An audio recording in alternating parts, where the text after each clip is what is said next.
मजूब सुबहान अल्लाह का विर्द करता हुआ सर को झटका देकर मेरे कदमों से लिपट गया। दोनों लीडर मेरी तरफ गहरी अकीदत से तक रहे थे। इन्होंने भी बारी बारी मेरे घुटनों को छुआ। कुछ देर बाद जब मैं वहाँ से जाने के लिए उठा तो दोनों लीडर मेरे मुरीद बन चुके थे। दूसरे रोज़ मैं इनके यहाँ बारी बारी पहुँचा। कराची के हसीन तरीन इलाकों के बंगलों में इनका क़याम था। हर बंगले में मेरी ज़बरदस्त आवभगत हुई। तरह तरह के मसाइल मुझसे बयान किए गए, जिनके हल के लिए मैंने कई तावीज़ लिख कर दिए। इन लीडरों ने मुझसे अपनी सियासी इक़्तिदार के बारे में भी बात की। फ़ौरन मराकबे में चला गया। मराकबा ख़त्म करने के बाद मैंने इन्हें हदायत की कि इनका अरूज इस नुक्ते में पोशीदा है कि वो मुल्क की मुखालफत ना करें, अलबत्ता बाज़ पॉलिसियों के बारे में नोक झोंक जारी रखें। ऐसा करने से इन्हें वो अरूज हासिल हो जाएगा जिसके वो मुतमनी हैं। चनाचा अभी मैं कराची में ही था कि इन दोनों लीडरों के बयान अखबारात में आ गए, जिनमें इन्होंने किसी पॉलिसी के बारे में नुक्ताचीनी की थी। मेरा मकसद हल हो गया था। मैंने एक रात रेडियो ट्रांसमीटर पर कोर्ट में अमृतसर के कर्नल गुरमीत सिंह को पैगाम दिया कि मैं मज़ीद 2 लीडरों को V2 गोलियां खिलाने में कामयाब हो गया हूं। हालांकि इनके हिस्से की गोलियां मेरे पास मौजूद थी। कर्नल गुरमीत सिंह ने मुझे मुबारकबाद दी और बताया कि इनके लीडरों के बयानात इसके पास पहुंच चुके हैं। इस तरह मैंने अपने हिस्से के चौथे लीडर को भी राम कर लिया। यूं मुझे भारतीय इंटेलिजेंस का एतमाद हासिल हो गया। अब मैं पाकिस्तान में मुल्क दुश्मन सरगर्मियों में मसरूफ़ भारतीय जासूसों के खिलाफ कार्रवाई करने के लिए आज़ाद था। सबसे पहले मैंने क्लिफ्टन की झोंपड़ी में मुकीम जासूस को खरीदने की कोशिश की, मगर इसे सिवाय जगदीश चंद के किसी और जासूस का इल्म नहीं था। मैं फैसलाबाद वापस आ गया। जगदीश चंद उर्फ मास्टर फिरोजदीन मेरी कार्रवाई से मुतमिन था। मैं 3 रोज़ फैसलाबाद के एक होटल में मुकीम रहा। दिन में एक बार जगदीश चंद से ज़रूर मुलाकात होती। बातों ही बातों में एक रोज़ मैंने इसे बताया कि पाकिस्तानी CID हमारे पीछे लगी हुई है और मुमकिन है हम किसी वक्त गिरफ्तार कर लिए जाएं। जगदीश चंद ने किसी तशवीश का इजहार ना किया, बल्कि कहने लगा कि पुलिस को हमारे पास से कोई सबूत नहीं मिल सकेगा। मैंने कहा, हम न सही लेकिन इस इलाके में हमारे जो दूसरे साथी काम कर रहे हैं, हो सकता है वो पकड़े जाएं। इस तरह वो हमारे लिए ख़तरे का बायस बन सकते हैं। जगदीश चंद ने घमंड में आकर कहा कि इस इलाके में सिवाय इसके कोई दूसरा जासूस नहीं है। इसने बताया कि हम किसी एक मुल्क में ज़्यादा जासूस जमा करने के खिलाफ हैं। इस वक्त लाहौर में हमारा एक जासूस और इस्लामाबाद में 2 सीक्रेट स्पाई काम कर रहे हैं।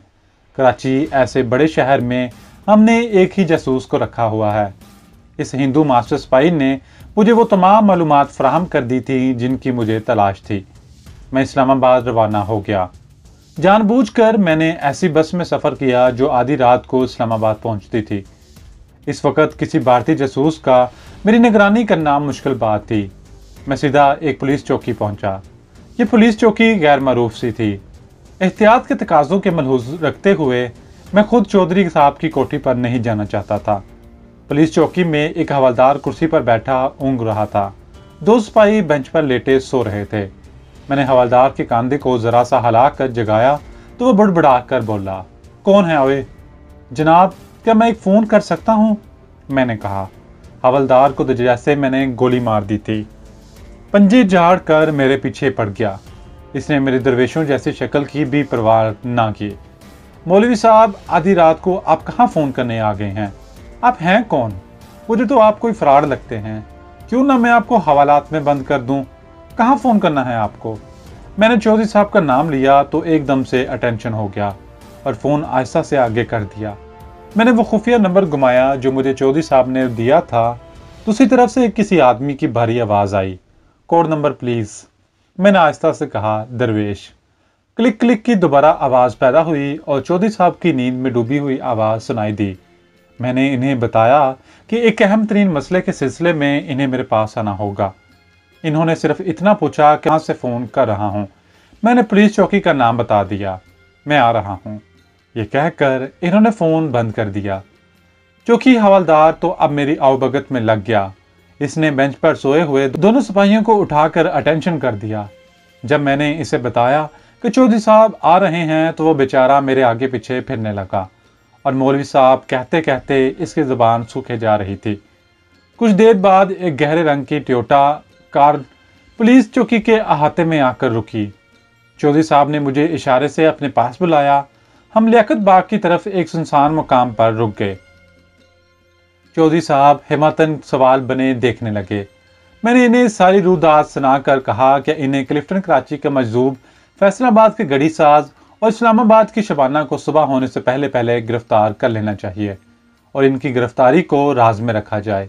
इस्लामाबाद के खशखशी बालों वाले भारतीय जासूस और लाहौर के भारतीय जासूस को इसके बाद पकड़वा लिया जाएगा। चौधरी साहब ने मुझसे फैसलाबाद और कराची वाले जासूस का एड्रेस और हुलिया मालूम किया और कहा, ये लोग अभी थोड़ी देर में गिरफ्तार कर लिए जाएंगे। इनके गिरोह के बाकी लोग कहाँ हैं? मैंने बताया कि इस वक्त सिर्फ यही लोग मसरूफ़ अमल हैं। इस्लामाबाद और लाहौर वाले मुझसे राब्ता कायम करेंगे और इनकी गिरफ्तारी भी अमल में आ जाएगी। चौधरी साहब कहने लगे, तुम अगर बाहर रहे तो भारतीय इंटेलिजेंस को तुम पर शक हो सकता है कि तुम डबल जासूस हो और ये गिरफ्तारी तुम्हारी मुखबरी पर अमल में आई है। बाकी 2 जासूस पकड़ लिए गए तो मुझे भी गिरफ्तार कर लीजिएगा और अखबारों में ये खबर दे दी जाएगी कि फैसलाबाद में मुकीम एक भारतीय जासूस पकड़ा गया है, जिसकी निशानदही पर पुलिस मुल्क में गैर मुल्की जासूसों के पूरे गिरोह को गिरफ्तार करने में कामयाब हो गई है। इसके बाद मैं जेल से फरार हो जाऊंगा और सरहद अबूर करके भारत चला जाऊंगा ताकि अपने अगले और अहम तरीन मिशन की तकमील कर सकूं। मैंने कहा, शबाना की कोठी का चौधरी साहब को इल्म था। इन्होंने मुझे तो एक होटल में पहुंचाया और खुद सिटी पुलिस के एक खास दस्ते के साथ शबाना की कोठी पर छापा मारकर इसे गिरफ्तार करके हेडक्वार्टर पहुंचा दिया। इस दौरान वो फैसलाबाद और कराची के जासूसों की गिरफ्तारी का बंदोबस्त कर चुके थे। नतीजतन सुबह होने तक संध्या, जगदेश और क्लिफ्टन कराची का साली मजदूब गिरफ्तार होकर काल कोठरियों में बंद हो चुके थे। मेरी हदायत के मुताबिक इन तीनों को एक दूसरे की गिरफ्तारी से बेखबर रखा गया था। दूसरे रोज मैंने कसदन चौधरी साहब की कोठी या दफ्तर का रुख नहीं किया। अभी तक यह खबर प्रेस में नहीं दी गई थी। मुझे अब इस्लामाबाद वाले जासूस की तलाश थी। इससे राब्ता कायम करने का मेरे पास कोई जरिया नहीं था। मैंने रेलवे स्टेशन, लियाकत बाग और एयरपोर्ट के कई चक्कर लगाए, मगर इससे मुलाकात ना हुई। अभी मुझे लाहौर वाले जासूस को भी पकड़वाना था जो मजदूब बनकर रह रहा था। अचानक मुझे याद आया कि लाहौर वाले जासूस ने बताया था कि मैं एक खास फ्रिक्वेंसी पर इससे गुफ्तगू कर सकता था। मैं फौरन अपने होटल के कमरे में आया और रेडियो ट्रांसमीटर खोलकर लाहौर वाले भारतीय जासूस को सिग्नल दिया और इससे कहा कि मुझे इस्लामाबाद की फ़ज़ा में खतरे की बू महसूस हो रही है। संध्या और जगदीश शायद रूपोश हैं। इस्लामाबाद में मुतय्यन कालीदास का भी कुछ इल्म नहीं है। मैं इसे खतरे से खबरदार करना चाहता हूँ। मुझे बताया जाए कि इससे किस जगह राब्ता कायम करूँ। दूसरी तरफ से एक सेकंड की खामोशी के बाद मुझे कालीदास का ठिकाना बता दिया गया और हदायत की गई कि मैं फ़ौरन लाहौर पहुंचकर इससे शाही किले के अकबी दीवार वाली दरगाह पर मुलाकात करूं। ट्रांसमीटर बंद करके मैं होटल से निकल आया। लाहौर वाले जासूस ने कालीदास का जो ठिकाना बताया था वो राजा बाजार का एक होटल था। होटल में जाने से पहले मैंने चौधरी साहब को फ़ोन करके सूरत हाल से आगाह कर दिया। फिर मैं राजा बाजार के होटल में पहुंचा तो देखा वो कोने वाली मेज़ पर बैठा चाय पी रहा था। इसके सामने अखबार खुला हुआ था जिस पर इसकी नज़रें झुकी हुई थीं। इसका थैला पास ही मेज़ पर पड़ा था। मैं खामोशी से इसके सामने वाली कुर्सी पर जाकर बैठ गया। वो मुझे होटल में दाखिल होते हुए देख चुका था। मेरी तरफ निगाहें उठाए बगैर आहिस्ता से बोला, संध्या से राब्ता कायम नहीं हो रहा। मैंने कहा, वो रूपोश हो गई है। पाकिस्तानी सिक्योरिटी अपना घेरा तंग कर रही है। तुम फौरन बॉर्डर क्रॉस कर जाओ। तुम्हारा मिशन मुकम्मल हो गया है। मैं अभी रूपोश हो रहा हूँ। मेरी नज़रें बार बार होटल के दरवाजे को तक रही थी। एक चाय खाना था जहाँ कुछ ग्राहक बैठे चाय पी रहे थे। कालीदास जिस जगह बैठा था वहाँ बाईं जानब एक कोठरी का दरवाज़ा था। इस कोठरी में काठ कबाड़ भरा हुआ था। अकब में एक खिड़की थी जो दुकान के अकबी मोहल्ले में खुलती थी। कालीदास जासूस शायद कुछ सोच कर ही वहाँ बैठा था। वक्त तेजी से गुजर रहा था। कालीदास रूपोश होने वाला था, लेकिन चौधरी साहब अभी तक नहीं आए थे। मैं कालीदास को बातों में लगाए हुए था। इसने अखबार तय करके थैले में डाला और बोला, लाहौर में नंबर 13 से राब्ता पैदा करने की ज़रूरत नहीं, अब तुम यहाँ से निकल जाओ। यह कहकर वो उठा ही था कि एकदम से घबरा कर बोला, पुलिस। इसके साथ ही इसने थैला उठाकर खिड़की से दूसरी तरफ बाहर फेंक दिया और खुद छलांग लगा दी। चौधरी साहब पुलिस की टीम लेकर पहुंच गए थे। मैं भी कालीदास के पीछे खिड़की से कूद गया। पुलिस हमारे पीछे दौड़ी। दूसरी जानब एक तंग गली थी। मैंने कालीदास को गली का मोड़ घूमते देखा। मैं इसके पीछे भागा और गर्दन घुमा कर देखा। पुलिस के 3 जवान दौड़े चले आ रहे थे, लेकिन वो फासले पर थे। साफ जाहिर था अगर मैं कालीदास पर काबू ना पा सका तो वो पुलिस के हाथ से निकल जाएगा। गली खत्म हुई तो सामने क्वार्टरों की एक कतार आ गई। इसके आगे एक खड़ थी। कालीदास बेतहाशा भाग रहा था। मेरे देखते ही देखते इसने एक जस लगाई और खड़ पार कर गया। इसके पीछे मैंने भी छलांग लगा दी। मैंने अपनी रफ्तार तेज कर दी क्योंकि कुछ फासले पर रेलवे लाइन थी और एक माल गाड़ी शोर बचाती चली आ रही थी।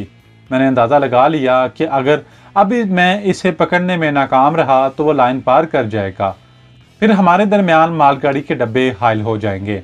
मैं मजीद तेजी से भागने लगा। एंड उस वक्त जब वो रेलवे लाइन के करीब पहुंच चुका था, मैं एक हाई जंप लगाकर इसके ऊपर जा गिरा और इसे दबोच लिया। मालगाड़ी गुजरती चली गई। कालीदास फटी फटी आंखों से मुझे देख रहा था। ये शायद इसकी जिंदगी की सबसे बड़ी हैरानी थी। जिसे वो अपना साथी समझ रहा था, वो इसका दुश्मन साबित हुआ था। इसने जोर लगाकर गिरफ्त से निकलने की कोशिश की, मगर कामयाब ना हो सका। इसके होंठों से सिर्फ यही अल्फाज निकल सके, ये तुम ही थे। इतने में पुलिस पहुंच गई और इसे फौरन गिरफ्तार करके आंखों पर पट्टी बांध दी गई। चौधरी साहब भी पहुंच गए और बोले, अगर तुम हिम्मत ना करते तो ये हमारे हाथ से निकल गया था। पाकिस्तान में जितने भी जासूस मेरे इल्म के मुताबिक मसरूफ़ अमल थे, सब पकड़े जा चुके थे। सिर्फ लाहौर वाला आदमी बाकी था और अब मुझे इसका भी बंदोबस्त करना था। चौधरी साहब ने लाहौर में CID के अहम रुकन को मेरे बारे में एतमाद में लेकर हदायत की कि मेरी हर तरह से मदद की जाए। मैं इसी रोज़ शाम की फ़्लाइट से लाहौर रवाना हो गया। शाम 7 बजे लाहौर पहुंचा। वहां से सीधा CID के अहम रुकन के बंगले पर गया। ये साहब दरमियानी उम्र के बड़े चुस्त और कसरती जिस्म वाले मलक साहब थे। इन्होंने एक तेज निगाह से मेरे सूफियाना हुलिये का जायजा लिया और मुझे एक तनहा कमरे में ले गए। कुछ देर मुझसे बातें करते रहे। फिर पुलिस हेडक्वार्टर फ़ोन किया। जब मैं मलक साहब के बंगले से निकलकर रिक्शे में सवार हुआ तो पुलिस की एक पार्टी जीप में पीछे चली आ रही थी। रात का पहला पहर था। बाहर का मौसम था। किले के पहलू से होकर गुजरने वाली सड़क पर काफ़ी रौनक थी। बसें, ट्रक, रिक्शे और मोटरें आ जा रही थीं। मीनारे पाकिस्तान के पास लोग टोलियों में बैठे खुशगपियों में मसरूफ़ थे। मैं जिस हुलिये में था, इसमें मुझे मेरा कोई करीबी अजीज़ भी नहीं पहचान सकता था। मैंने रिक्शा दरगाह से काफ़ी पीछे रुकवा लिया। तस्बीह मेरे हाथ में थी, शानों पर ज़ोरो रुमाल था और मैं दरवेशाना शान के साथ तस्बीह फेरता दरगाह की तरफ चल दिया। दरगाह पर बिजली के बल्ब रोशन थे, लेकिन कब्र के सरहाने कुछ मिट्टी के चिराग भी जल रहे थे। 2 औरतें एक तरफ सर झुकाए खामोश गोया मुराकबे में बैठी थीं। पीछे झोंपड़ी थी जिसके दरवाजे पर एक मुजावर चारपाई पर बैठा सिगरेट पी रहा था। इसके स्याह बाल शानों पर बिखरे हुए थे। गले में रंग बिरंगे मंकों वाली मालाएं थीं। मैं कब्र के करीब खड़ा होकर फातिहा पढ़ने लगा और माहौल का जायजा लेता रहा। मुझे वो मजदूब कहीं नजर नहीं आ रहा था। मैं इसकी शक्ल से अच्छी तरह वाकिफ था। फातिहा पढ़ने के बाद मैं मज़ार से हट गया और एक चबूतरे पर बैठकर आहिस्ता आहिस्ता तस्बीह फेरने लगा। मैं जिस शख्स की तलाश में वहां आया था वो कहीं नजर नहीं आ रहा था। जो 2 औरतें मराकबे में बैठी थी, इनमें से एक उठकर मेरी तरफ बढ़ी। इसने चादर ओढ़ रखी थी। इसका जिस्म भारी था, मेरा माथा ठनका। करीब आकर इसने बड़े अदब से मुझे सलाम किया और बोली, पीर भाई मुर्शद साईं से मिलने आए हो? मैं इसके चेहरे को देखने लगा। मुंह से एक लफ्ज़ भी ना निकाला और मेरे सामने ज़मीन पर बैठ गई। फिर मजदूब औरतों की तरह सर हिलाने लगी। मैं खामोश बैठा तस्बीह फेरता रहा। मेरी निगाहें इस पर जमी हुई थीं। थोड़ी देर दाएं बाएं सर हिलाने के बाद इसने हु हक का नारा लगाया और जेब से एक पोटली निकाल कर खोली। इसमें एक बालूशाही था। वो बालूशाही मेरी तरफ बढ़ाकर बोली, मुर्शद साईं ने तुम्हारे लिए भेजी है पीर भाई। मैंने बालूशाही ले ली। वो मेरी तरफ झुक कर बोली, पीर भाई, फौज में तुम कैप्टन हो या मेजर? मुझे शक हुआ कि हो ना हो इसको भारतीय जासूस ने ही यहाँ भेजा है। इसका मतलब था कि ये औरत भी जासूसी कर रही थी। मैंने आहिस्ता से जवाब दिया, कर्नल हूँ। तुम कौन हो? वो मुस्कुराई और कहने लगी, नंबर 13 ने तुम्हें बुलाया है, मेरे साथ आओ। मैं उठ खड़ा हुआ। चादरपोश औरत मेरे आगे आगे चलने लगी। दरगाह से निकलकर जब हम एक सड़क पर आए तो मैंने जरा सी गर्दन मोड़कर पीछे देखा। पुलिस के 2 आदमी सादा लिबास में कुछ फासले पर हमारे पीछे आ रहे थे। मैं मुतमिन होकर औरत के साथ चलने लगा। वो बाजार हुस्न की एक गली में दाखिल हो गई। फिर एक मकान के सामने रुककर आवाज दी, पीर मुर्शिद साईं, हाजिर हो जाऊं।